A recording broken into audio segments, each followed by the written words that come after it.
block of social housing built in 1960 and social housing of today.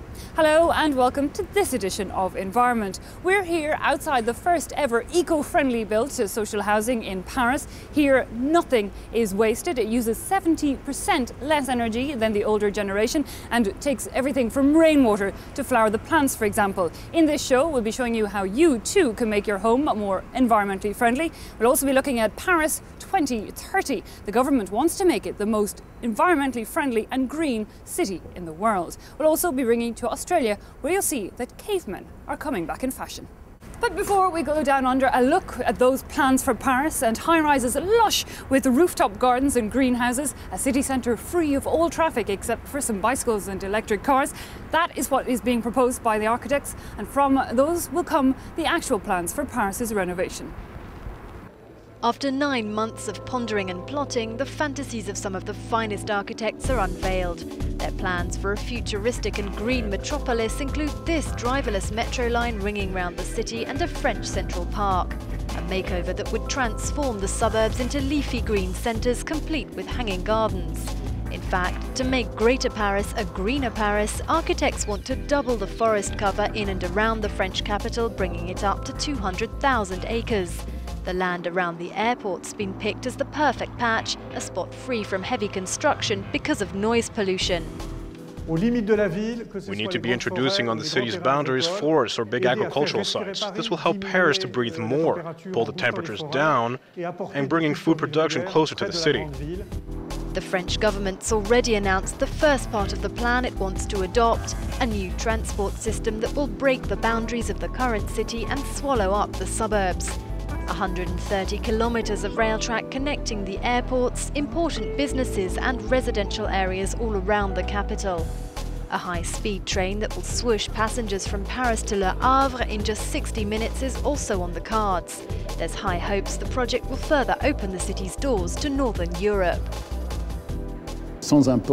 A great world city needs a port, and it needs an identity to give it life. The River Seine gives Paris a fantastic identity. One of the world's most visited cities, a budget of 35 billion euros has been pledged for the projects. Construction's due to start in 2012. Well, I'm now standing inside one of these apartments. Above me, as you can see, large solar panels. They provide up to 50% of the heating needs of this apartment block. Underneath, lots of balconies. They're all facing south to get maximum benefit from the sun. Not the only characteristics in these buildings that are made with the environment in mind, as architect David Elalouf explains. There's a number of characteristics on the outside of the building itself.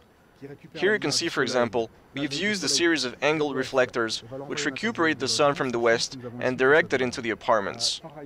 Very useful considering that this is north-facing.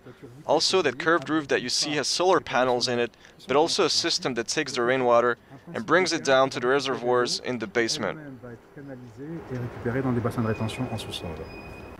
But if you don't live in a building that was constructed with the environment in mind, fear not, you can still make some eco-friendly gestures of your own. An ordinary house in an ordinary French town. But after the local authorities produced an aerial map showing how much heat it was losing, owner Gérard Vermèche decided to do something about it. The classic home improvements: double glazing, insulation, and a new efficient boiler that consumes 50% less gas. Of course, all that does take time and money. But greening your home doesn't have to involve big projects. Olivier Sidler, an energy-saving consultant, says people should pay more attention to the little things, like leaving computers on standby. Everything is off right now, but my watt counter is still showing 6 watts. Most homes consume a huge amount of electricity in this way. The only way around it is to have an adapter like this with a switch on it. That way I switch the power off and the watt meter reads 0 and there's nothing on standby anymore. As a professional, Sidler's rural home is as exemplary as you'd expect. Low-watt light bulbs, an ultra-efficient fridge, and a rather more ambitious project. He has replaced the house's south-facing wall with double-glazed windows, trapping the heat of the sun as it comes in. Well, we're now going to meet with an architect who has some very green fingers. So with me now is Hélène Françoise Jourdain, an architect in Paris who is working on a new project here, but who has also worked internationally. Madame Jourdain, thank you so much for joining us. Nice to meet you. Tell me, is France keeping up with the rest of Europe in environmentally friendly construction? Oh, well, we are very late in comparison with other countries such as Germany or Austria, for instance. I can tell that because I had a commission 18 years ago for a very sustainable project in Germany, which was presented for the Kyoto Summit. And at the moment, or last year, in 2008, I had the same kind of commission with the same kind of ambition, considering sustainability here in Paris. But these green homes, they are very expensive. Oh, no, they are not. They are, well, more expensive than usual houses, of course, at the moment, because there is no concurrence. It's a few houses who are sustainable at the moment, who are built in these kind of thoughts, so there is no concurrence. In a few years, I think the difference between a low level in sustainability for a house and a good house will be, well, less than 10%. Okay, Madame Jourdain, thank you so much for joining us here on France 24. Well, to Australia now, where architects are being sent down under. Locals trying to escape the scorching heat are building homes in the rock. Far into the Australian desert, hundreds of kilometres from the nearest city, lies the outback town of White Cliffs. Temperatures here can reach 50 degrees Celsius, so it's little wonder locals want to escape from the heat. The obvious answer for them is to live underground. Like most people in town, Dick Wagner wouldn't have it any other way. It's just so fantastic to be this controlled temperature inside, and all it is just rock. It's basically 16 feet of rock on top of us. Summer, winter, day, night, just doesn't vary. It's great. Known as dugouts, the underground houses are drilled into a soft but stable sandstone, and residents can extend their houses as they please.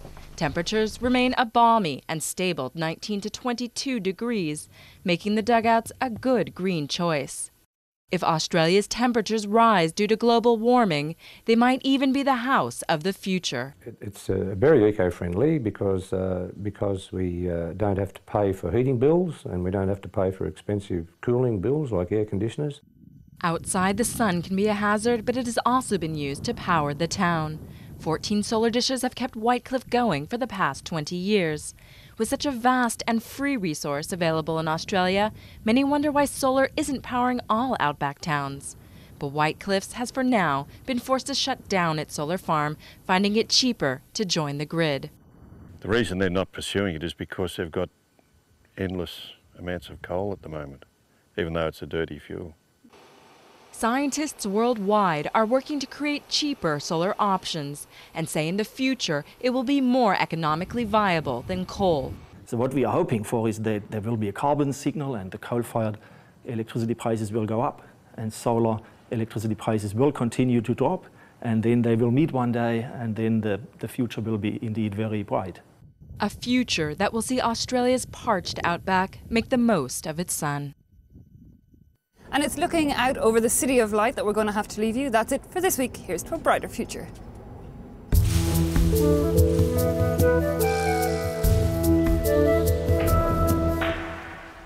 SNCF brought